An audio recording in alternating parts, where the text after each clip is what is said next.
بسم الله الرحمن الرحيم. الإخوة المواطنون، اللي انتوا بتعملوه هيرد عليكم وهتقلبوا الدنيا كلها جهنم. الفلسطينيين فاهمين هم بيعملوا ايه. Is that a good answer?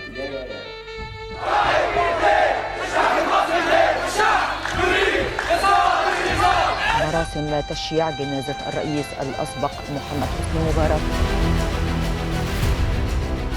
انتوا عاوزين تاخدوا كل حاجة بالراحة واحدة، هيجي وقت تواجهوا فوق ال 400 مليون واحد يكره.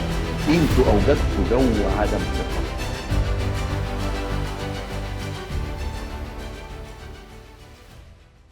My name's Nوربت Schiller.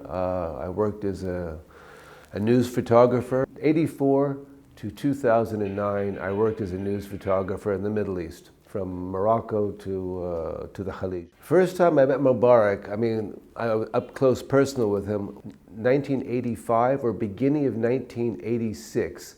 And I think the first story I covered with him, it was very funny because it was at Abdeen Palace, it wasn't at the Hadaya. A gentleman by the name of Frank Wisner went on to become really an important person in the American State Department.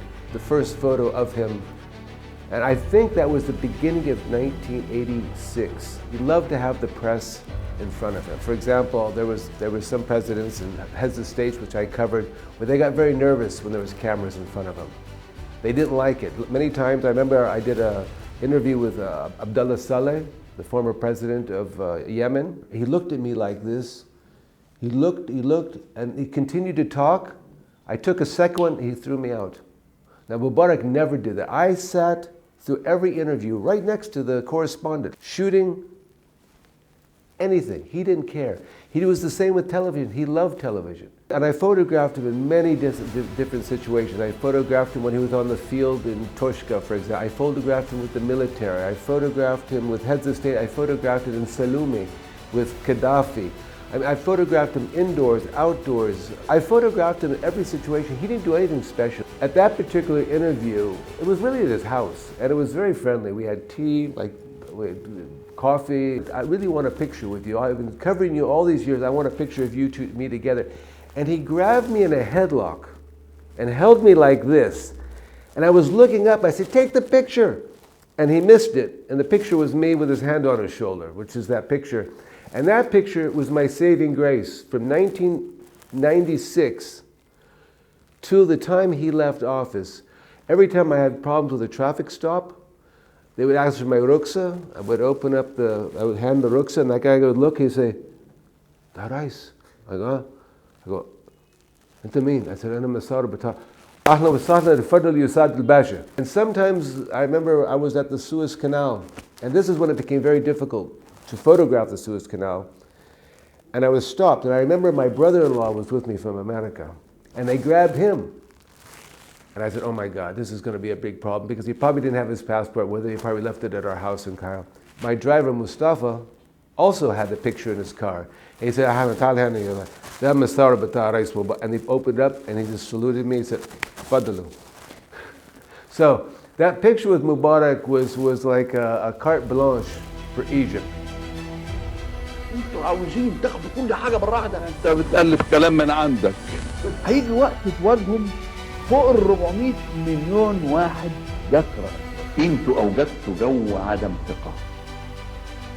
After an interview sometimes, he was interested about photography. He would always ask what camera I use, why did I use 2 flashes, or I used to have, he asked me simple questions like that. He would say, "But you've been a resident here a long time. You should have Egyptian nationality." He'd make jokes like that. I said, "Yes, I would love to have it." And he would ask me, "How is the situation? And things, how is your life here?" And I said, my wife's very happy here. Most of my kids were born here, so they feel more Egyptian than anybody. I think Mubarack in the beginning was a very good thing for Egypt. He was a turnaround from kind of 180 degrees from Sadat, who kind of was bent on appeasing the West.